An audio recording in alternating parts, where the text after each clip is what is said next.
is the meaning of grace? When we talk about grace, or when we hear people speak about grace, or when we hear something read like this, I am what I am today by grace of God. What does grace mean?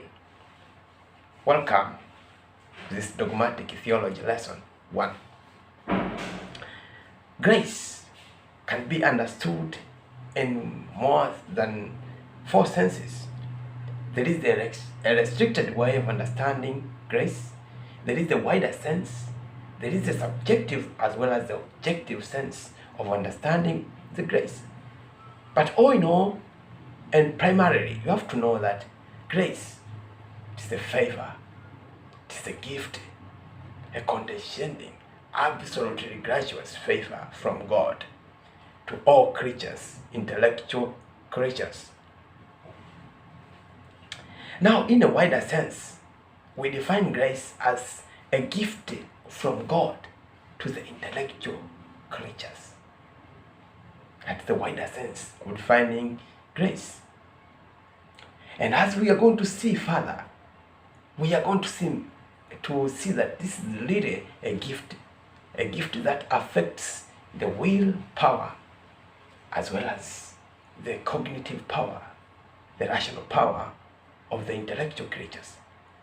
So it is a gift from God to the intellectual creatures. But in a restricted sense, we say that grace is the transformation brought in a creature, that intellectual creature, by God, who enables that intellectual creature to participate in his life, in his own life, but also to enable that intellectual creature to observe his divine laws.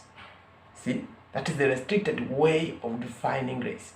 The restricted way of defining grace means we speak about the transformation brought in a creature. But now, let us see the subjective sense of defining grace. Well, subjectively, grace is defined as that benevolent disposition of the higher placed superior creature, superior being, to the one in a low position. It is the benevolent disposition of God towards the intellectual creatures. That ability of God to dispose himself to the intellectual creatures. That disposition is known as grace too, but subjectively speaking.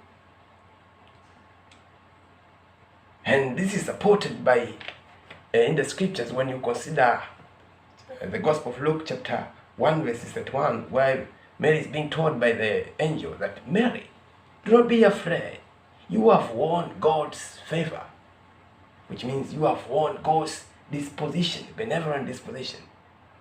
God is with you. The Lord is with you. Now that is subjectively speaking. Objectively speaking,